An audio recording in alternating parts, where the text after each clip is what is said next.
یا پھر اعلان کرو میں پی ٹی آئی کا حصہ ہوں، پھر ہم دیکھیں گے یوتھی مولوی کے ساتھ ہم کرتے کیا ہیں۔ کوئی معاملہ ہم سامنے لائیں، آپ امت کے آگے بیٹھ کر دین کا لیبل لگا کر، تبلیغ کا لیبل لگا کر، رسول اللہ صلی اللہ علیہ وآلہ وسلم کی نیابت کا لیبل لگا کر کرتے ہیں۔ مجھے آپ کے سیاسی بیانات پہ اعتراض نہیں ہے، آپ سیاسی بنے، آپ سیاسی جماعت لانچ کریں، لیکن یاد رکھیں تبلیغ کے جو ہے نا لبادے میں بیٹھ کر آپ نے اس طرح میں یہودی ایجنٹ کی حمایت کی۔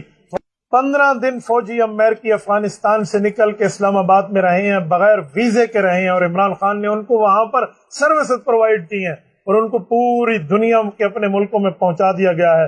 اس وقت آپ کی دعائیں کہاں گئی تھیں؟ حضرت مولانا میں آپ سے پوچھنا چاہتا ہوں، جب قادیانیوں سے ووٹ مانگنے کے لیے گلی گلی مرزا قادیانی کے طبقے کے پاس پی ٹی آئی گئی ہے، جس کی گواہی مرزا مسرور نے خود دی ہے، اس وقت آپ کی دعائیں کہاں گئی تھی؟ جب نادیہ رمضان چودھری وہاں گئی ہے اور مرزا مسرور سے اپنی سپورٹ کے لیے بات کی ہے کہ ہم فریڈم آف دا ریلیجن دیں گے، آپ کی دعائیں اس وقت کہاں تھی؟ آپ نے اس وقت دعا کیوں نہیں کی جب عمران خان پاکستان سے سفر کر کے یہودی ایک کینڈیڈیٹ زیک گولڈ سمتھ کی کمپین کرنے کے لیے مسلمانوں کے پاس بھی گیا، عیسائیوں کے پاس بھی گیا، یہودیوں کے پاس بھی گیا، سکھوں کے پاس بھی گیا، اور گلی گلی اس نے جا کر لندن میں کمپین کی؟ آپ کی دعا کہاں تھی؟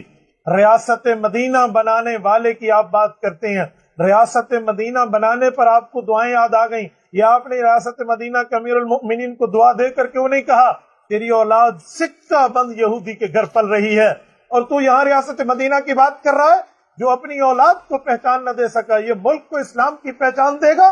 مولانا آپ کی دعائیں اس وقت کہاں گئی تھی جب ٹورنٹو میں کینیڈا کی سٹی میں بیٹھ کر قادیانیوں کے سالانہ اجتماع نے وہاں پر قرارداد پیش کی کہ عمران خان صاحب جو آپ نے ہم سے معاہدے کیے تھے اس کو پورا کرنے کا وقت آیا ہے؟ آپ کی دعا اس وقت کہاں گئی تھی؟ مولانا جب عاطف میاں قادیانی کو مشیر داخلہ بنانے کے لیے ایک سکہ بند قادیانی کو بلایا جا رہا تھا، آپ کی اس وقت دعائیں کہاں گئی تھی؟ اور جب خدا بخش نتھوکا جیسا سکہ بند قادیانی کو ایف آئی اے میں وہاں ایکسٹینشن دے کے رکھا جا رہا تھا، 70 سال کا بوڑھا مولانا اللہ وسایا شاہین ختم نبوت جو آپ کے کئی مرتبہ دامن کو پکڑ کے آپ کو ختم نبوت کے جلسوں میں مدعو کر چکا ہے، آپ نہیں آتے تھے، اس بزرگ نے روڈ پر بیٹھ کر احتجاج کیا اور قادیانی کی وہ ایکسٹینشن واپس کرائی۔ آپ کی دعائیں اس وقت کہاں گئی تھی؟ حضرت مولانا جب آسیہ مسیح کو رہا کر کے عمران خان اس کا کریڈٹ لے رہا تھا پاکستان میں، آپ کی دعائیں اس وقت کہاں گئی تھی؟ جب امریکہ میں بیٹھ کے کہہ رہا تھا ہم نے شدت پسندی کو ختم کیا، ہم نے آسیہ ملونہ کو رہا کیا، اس وقت آپ کی دعائیں کہاں گئی تھی؟ مولانا میں آپ سے سوال کرتا ہوں، جب مسلمانوں کو ختم نبوت پہ پچھلے رمضان مبارک میں شہید کیا جا رہا تھا، تڑپتی لاشیں لاہور کے یتیم خانہ روڈ پر موجود تھی، وہاں پر روزہ دار مسلمانوں کی خون کے ان کے جو ہے نا پامال کیا گیا، مسجد اور مدرسے اور اللہ کے گھر کو پامال کیا گیا، آپ کی دعائیں اس وقت کہاں گئی تھی؟ مولانا طارق جمیل صاحب واضح فرمائیے، فرانس میں گستاخی ہوئی، اس گستاخ سفیر کو نکالنے کے لیے مسلمانوں نے ایڑی چوٹی کا زور لگایا پاکستان میں، اور عمران خان کہہ رہا تھا ہم بھوکے مر جائیں گے، اس وقت بھکاری پنے کی آپ کا دعویٰ کہاں گیا تھا؟ آپ کی دعائیں اس وقت کہاں گئی تھی؟ ہم یورپی یونین کا بائیکاٹ نہیں کر سکتے تھے، سفیر نہیں نکال سکتے جب عمران خان کہہ رہا تھا، آپ کی دعائیں اس وقت کہاں گئی تھی؟ اور جب یہ ٹرمپ کو ملنے گیا اور وہاں پر پاکستانی ایک صحافیہ خاتون نے اس سے سوال کیا کہ عافیہ صدیقی کی رہائی کے لیے آپ ٹرمپ سے بات کریں، اس نے جواب میں آئیں بائیں شائیں کر کے بغلیں جھانکی اور وہاں سے رفو چکر ہوا۔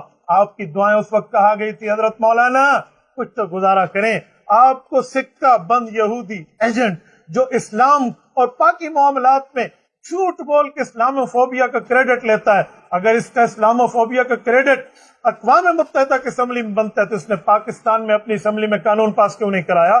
یہاں قرارداد پاس کیوں نہیں کرائی؟ اگر وہاں بات کر سکتا تو یہاں کیوں نہیں کرائی؟ بھائی لومڑی جو تھی خود آٹا کھاتی تھی، بکری کے منہ پہ مل جاتی تھی، آپ کو اس وقت دعائیں یاد نہیں آئی؟ مولانا آپ کیسی باتیں کرتے ہیں؟ کن معاملات پہ آپ بیٹھے ہیں؟ اسی نیازی نے کہا تھا مجھے 20% داڑھی والوں پر شک ہے اور 80% تو ہیں ہی داڑھی والے غلط۔ آپ کی دعائیں مولانا اس وقت کہاں گئی تھی جب اس نے صحابہ کرام کے مال غنیمت کو لوٹ مار کہا؟ آپ کی اس وقت کی دعائیں کہاں گئی جب جنگ احد میں صحابہ کرام کو غارت کرنے والا کہا؟ اس وقت آپ کی دعائیں کہاں گئی تھی؟ حضرت معاویہ کے لیے اس نے کہا کہ میں حضرت معاویہ رضی اللہ تعالیٰ عنہ کی خلافت کو نہیں جانتا،